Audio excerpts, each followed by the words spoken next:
Sœur Claire, ce dimanche, l'Église nous propose les 3 paraboles de la miséricorde.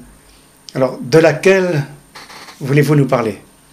Bon, alors, malgré le peu de temps dont je dispose, je crois que je vais quand même dire un mot de chacune des 3.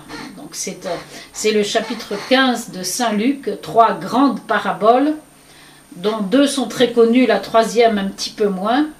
Il s'agit de la parabole de la brebis perdue, de la parabole de la drachme perdue et de la parabole du fils prodigue. On pourrait dire que ces 3 paraboles illustrent ce que Jésus nous dit dans l'évangile selon saint Jean au chapitre 3 au verset 17. Dieu n'a pas envoyé son fils dans le monde pour juger le monde dans le sens de condamner, mais pour sauver le monde.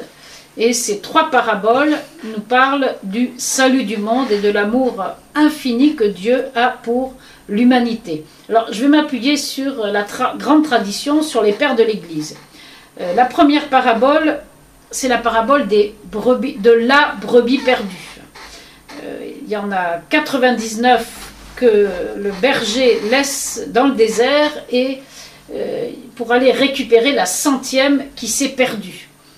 Pour les pères de l'Église, les 99 brebis qui n'ont pas un besoin immédiat de berger qui est avec eux, enfin qui va à leur recherche, c'est le monde angélique. Moi, je dirais c'est l'Église invisible, ce sont les anges, ce sont les saints qui reposent à l'ombre de la chérina, de la présence de Dieu, ils sont au ciel et donc ils sont en sécurité. Et que fait le berger? Il quitte, d'une certaine manière bien sûr, il quitte le ciel. Il prend chair de la Vierge Marie. Pourquoi faire? Pour venir chercher la brebis perdue. Et quand il l'a trouvée, alors le ciel entier se réjouit. C'est tout le mystère de l'incarnation. Jésus qui vient chercher l'humanité qui s'est perdue et qui continue à se perdre à travers le péché d'Adam et de tous les successeurs d'Adam que nous sommes. Donc Jésus n'a de cesse de venir nous chercher pour nous retrouver. La brebis perdue, c'est l'humanité tout entière. Deuxième parabole, alors c'est intéressant, la première parabole c'est un homme, la deuxième parabole c'est une femme. L'homme à l'extérieur va chercher la brebis perdue dans la parabole, la femme à l'intérieur de la maison, avec toute la dimension d'accueil du féminin. La femme à l'intérieur de la maison a perdu une drachme. Très intéressant parce que qu'est-ce que c'est qu'une... Bon, c'est traduit par une pièce d'argent, dans la traduction liturgique, c'est pareil. Donc une drachme, c'est une pièce d'argent. C'est très intéressant parce que la caractéristique d'une pièce de monnaie, c'est qu'il y a une effigie ou une icône qui est gravée sur la pièce de monnaie.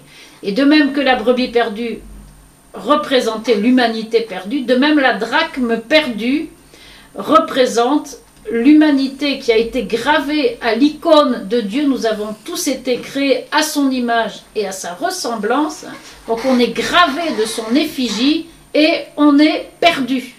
Pourquoi Jésus s'est-il incarné? Pour venir à la recherche de son image qui s'était perdue. Voilà pourquoi on est comparé d'abord à une brebis, ça on comprend, ensuite à une pièce de monnaie. Et il s'agit de retrouver l'image du Christ. Il faut qu'on fasse mémoire du fait qu'on est à l'image et à la ressemblance du Christ et qu'il faut retrouver cette ressemblance.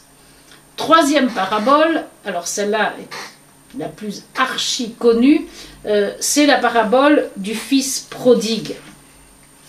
Même chose, on peut dire que le fils prodigue, c'est l'humanité qui a réclamé sa part d'héritage et qui est partie loin de Dieu. La part d'héritage, c'est tout ce que Dieu nous a donné. Il nous a confié le monde pour qu'on le mette en valeur, pour qu'on participe à son œuvre de création. Et qu'est-ce qui se passe? Et aujourd'hui, ça crève les yeux. On jouit du monde sans Dieu. Eh bien, jouir de la part d'héritage en s'éloignant du Père, c'est la catastrophe. On se retrouve au milieu des cochons, rien à manger, rien sur le dos, parce qu'il arrive pieds nus, et avec des vêtements en lambeaux, puisque son père le rhabille de la tête aux pieds. Donc voilà, encore une image de ce que nous sommes quand nous nous éloignons de Dieu. Et qu'est-ce que Dieu nous demande à travers cette parabole? De faire retour. je me lèverai, j'irai vers mon Père. Simplement en constatant que sans Dieu, on est malheureux. Ça peut suffire. Et ensuite, la grâce fait le reste pour nous convertir au Seigneur. Donc l'enfant, le fils, se lève, dans un geste un peu d'anastas, dit le grec, c'est comme un peu déjà une résurrection, je me lèverai et j'irai vers mon Père. Et aussitôt, le Père craque. Vous savez que Dieu est un Père qui a des entrailles maternelles.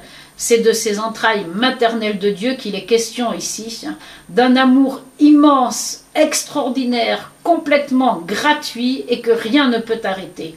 Et c'est dans cet amour-là qu'il accueille, que le Seigneur accueille tous ceux qui décident de revenir à lui.